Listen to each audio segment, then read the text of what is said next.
Dalam beberapa pekan terakhir, Cina menjadi sebuah hal yang sering dibicarakan oleh media-media Indonesia. Itu terjadi karena timnasnya berniat jahat kepada Indonesia. Jahat yang dimaksud adalah saat mereka sengaja menggunakan stadion yang letaknya sangat jauh untuk dijangkau. Hal inilah yang akhirnya membuat beberapa fakta terungkap. Salah satunya adalah timnas Cina yang sebenarnya bukanlah tim yang terbilang kuat. Meski bermain di kandang, Cina tetap bisa dikalahkan. Tak hanya itu, ada beberapa media yang mengatakan jika Cina itu cuma jago di Olimpiade, kalau soal sepak bola mereka masih dianggap kurang. Namun benarkah demikian? Berikut ini adalah ulasannya.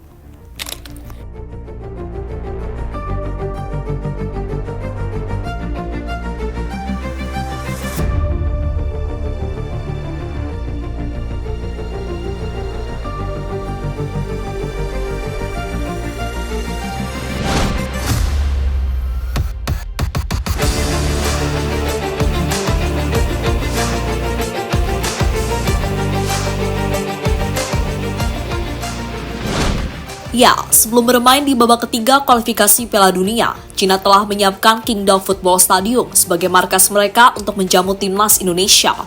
Secara overall, Qingdao Football Stadium adalah stadion yang terkenal mewah dan memiliki kapasitas penonton yang besar. Namun bukan itu hal yang kini sering dibahas, melainkan letak stadion tersebut yang bisa dibilang cukup jauh. Di mana untuk mencapai ke sana dibutuhkan waktu 6-7 jam perjalanan dari kota Beijing. Selain letaknya yang jauh, stadion tersebut juga memiliki suhu yang sangat dingin. Suhu inilah yang pastinya bakal menjadi tantangan bagi siapapun pemain yang bermain di sana, termasuk pemain timnas Indonesia.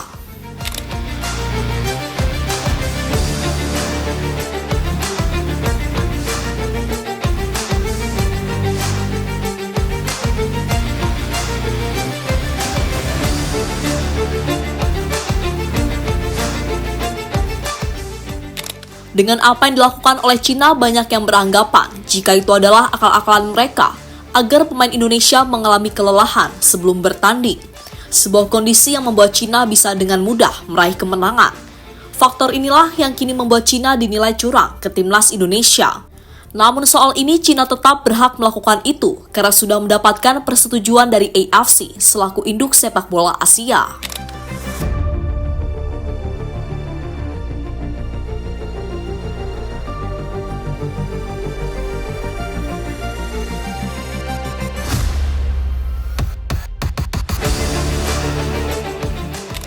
Apa yang akan dilakukan oleh Cina akhirnya menimbulkan berbagai reaksi beragam.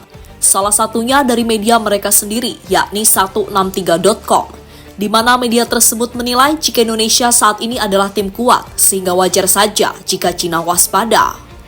Butuh waktu singkat bagi timnas Indonesia untuk berubah dari tim berperingkat rendah menjadi tim dengan materi kelas 2 di Asia. Namun kekuatan tim Indonesia saat ini telah melonjak, dan hanya dalam beberapa tahun mereka telah menjadi seperti roket, menjadi raja kecil Asia Tenggara yang baru, tulis media 163.com pada artikelnya.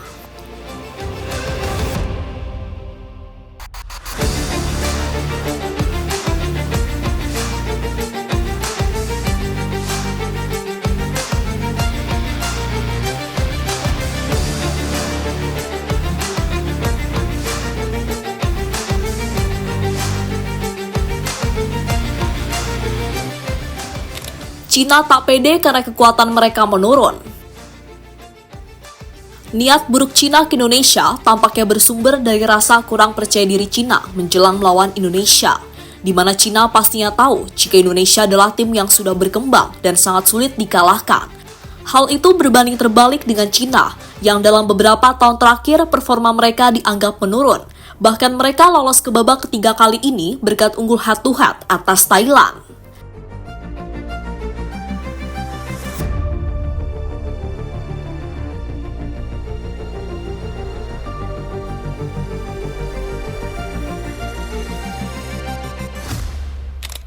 Sepak bola Cina memang kurang berprestasi. Nyambung dari poin sebelumnya, sepak bola Cina dalam beberapa tahun terakhir bisa dikatakan tidak memiliki prestasi. Contohnya yang terjadi di ajang Piala Asia yang lalu saat mereka gagal lolos ke babak 16 besar. Masalah utama Cina adalah pembinaan pemain yang kurang. Buktinya mereka sampai menaturalisasi beberapa pemain dari luar negeri. Cara yang sama yang saat ini dipakai oleh Indonesia. Namun bedanya Indonesia mampu menunjukkan progres, sementara Cina masih terlihat kesulitan bersaing di level Asia.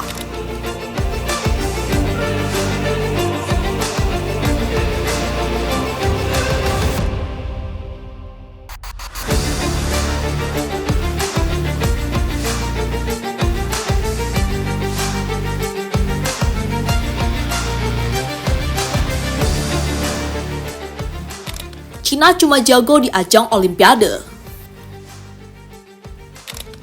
Atas apa yang dialami sepak bola Cina, membuat beberapa media luar negeri menyimpulkan jika Cina cuma jago saat Olimpiade.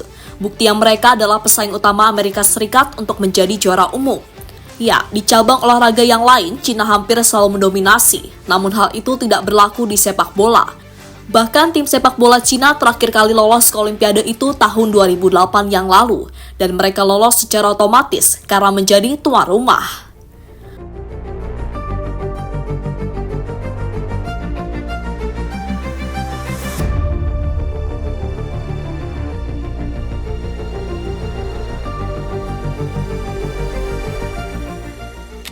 Bagi Indonesia, Cina tetaplah Cina. Meski mendapati situasi Cina yang seperti itu, Indonesia tetap harus waspada karena nantinya mereka bertindak sebagai tim tamu terlebih dahulu. Dan Indonesia harus selalu berpikir jika Cina tetaplah Cina, tim yang selalu memiliki ambisi untuk meraih kemenangan. Tim Garuda juga harus berkaca dengan head-to-head saat ini yang masih unggul Cina, sehingga dalam pertemuan nanti Indonesia harus bekerja keras jika ingin meraih kemenangan di kandang Cina.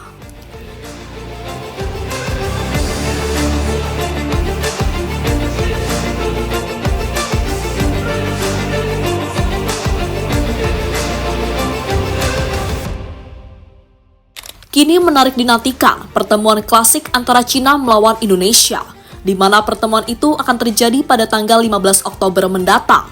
Sementara untuk pertemuan kedua akan digelar pada tanggal 5 Juni tahun 2025. Sebuah pertemuan yang pastinya membuat fans Indonesia penasaran, apakah Justin Hubner dan kawan-kawan bisa mengalahkan niat licik yang sebelumnya dilakukan oleh timnas Cina.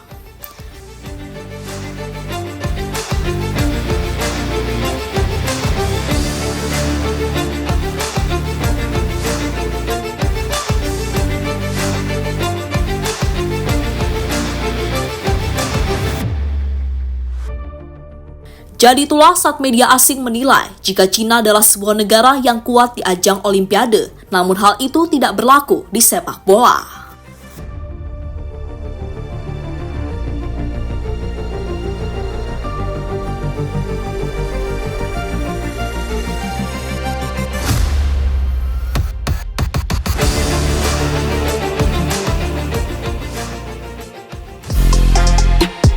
Halo, izin iklan sebentar ya guys. Jadikan ruangmu bernuansa timnas. Temukan beragam poster dinding, sepak bola dan timnas dengan desain menawan, kualitas premium dan harga yang tidak akan menguras kantong. Segera klik link Shopee di deskripsi video ini dan dukung timnas dengan sepenuh hati.